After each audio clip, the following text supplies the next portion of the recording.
Hi girls, Monica here, long time no see. So I just noticed that it has been a full year since I have updated you guys, and oh my gosh, do I have some very interesting, juicy things to tell you. So we're going to backtrack just a little bit. I last left you guys off in December of 2021.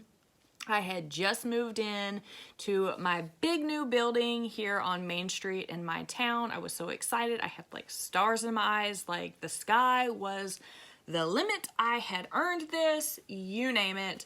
I took the space, which was about 2,300 square feet, mainly because I had simply outgrown the space that I am in today. So like I said, I have some interesting stuff to tell you, but this one is only about 430 something square feet. So not very big at all, but I had just outgrew this space so much with the boutique, and we were still doing gifts and home decor and stuff like that. There was just no room for anything.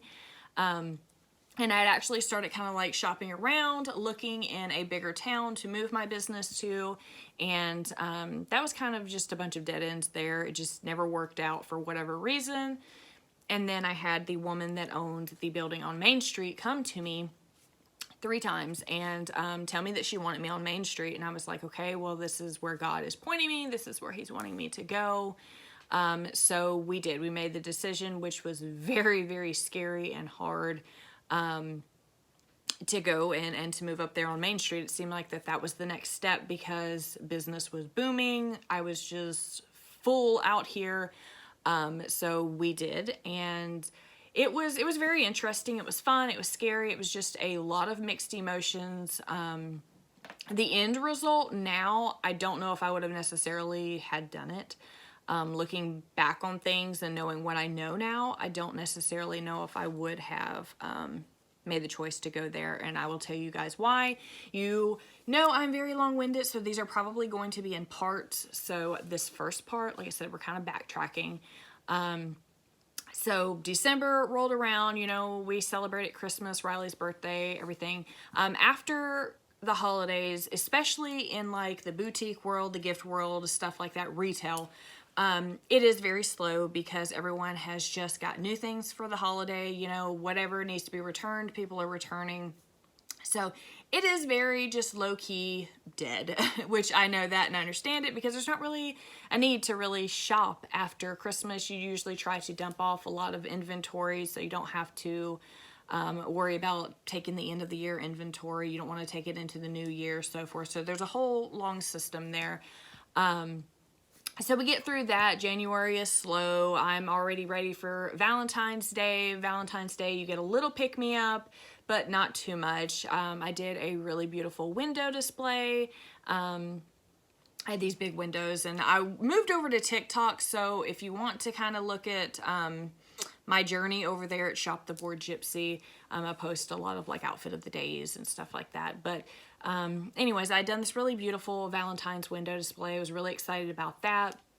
Things were slow. Like I said, I'd kind of been through that before. Nothing too crazy, but I'd say right around the time that I accepted the building, I had a lot of these girls that used to be my customers start trying to do a boutique themselves. I think they thought that I was just making all of this money and I was just so rich and just all of this and everything, and that was not the case at all, and it's still very much not the case. So I had a lot of the girls that used to shop with me go out on their own and start their version of a boutique, which that's fine. I don't want to be the only boutique in my town. I don't need to be the only boutique in my town. But I will say that we do live in a very teeny tiny town. The last, which ironically enough, the last little overview, the little census or whatever, it only showed that there was about 1,200 people in my town.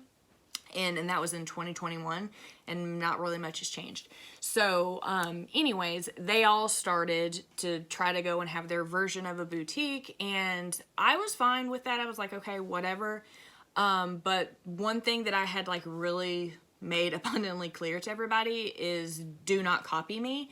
And that is something, especially in the little boutique community, that happens over and over and over again. And it's very ugly. It's very crappy. Well, a couple of these girls, they lied about doing it, and then I found out through family members and stuff. And then when I did actually come face to face with them, I was like, hey, cool, if you want to do it, great, just do not copy me.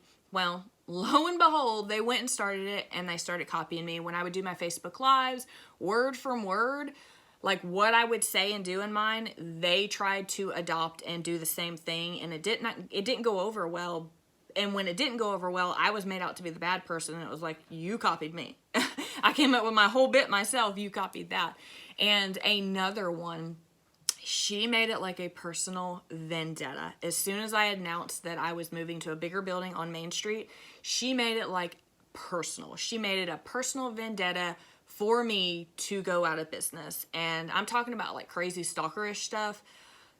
We will have to get to that one in the next video. But like I said, there was a handful of them that decided that they wanted to do what I did, but they didn't want to do the homework. They didn't want to do the footwork. They didn't want to actually put in what it takes to have a business, a legitimate business, you know, and that was kind of crazy, and that was hard, okay?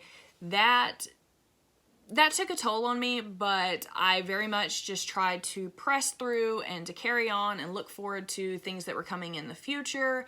And so fast forward, we're about springtime. I'm changing out my window displays. I was in just such a low spot because business had dipped, and these girls had made it abundantly clear to brand poach and to steal customers. And they were trying to take the women that had been shopping with me even before the move.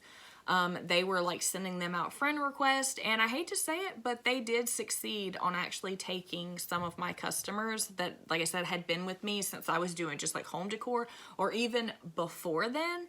And there was people coming to me and saying, hey, I see that so-and-so is doing this, and they're ripping you off. They're copying everything that you're doing. They're saying everything that you're saying, so forth. And all I could really do at that point in time was just say, you know, if people want to shop over there with them, knowing that they're copying me, they're being the generic version of me, okay, let them. And that was the only way that I knew to handle it.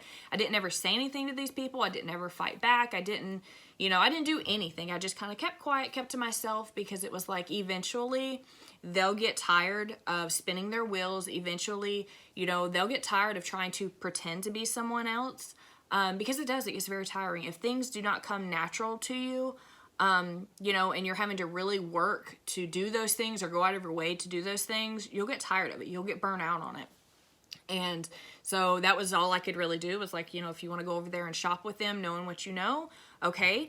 I had some of them, you know, that brought it to my attention that these girls were doing these things, and they would go over there and shop with them, and then they would come back to me and try to badmouth them. And basically when I was like, I'm not going to say ugly things, I'm not going to, you know, feed into this drama, that kind of weeded them out. They stopped shopping with me, which is okay, because I am not about that drama lifestyle. I am not about that at all. I keep to myself. I go to work, I go home, like that is it. I'm a very basic chick. So that kind of weeded some of those people out, but at the same time, that did affect my business, because some of these people were, they were great customers. They were good shoppers. I would see them, you know, on a weekly, they were shopping with me weekly. And then to go from like seeing you and talking to you and, you know, talking about kids and just everyday life to just non-existent, to basically just like not knowing each other. I think that hurt me the most, because a lot of these women, like I had come to know things about them and their life and their kids, and you know, even my kids hung out with some of them, to just go to complete strangers. I think that hurt my heart the most, because I thought we were friends, and to me, friends wouldn't have done what these women did. And some of them were coming and saying things to me or telling me things about the other person to my face, just to try to get a reaction out of me. And when I finally realized that they weren't true friends, that they were just doing those things for drama, for entertainment, whatever, I stopped talking to them. I stopped entertaining them. I stopped, you know, everything with them. And like I said, that kind of hurt, because it was like, I felt like everything was a lie.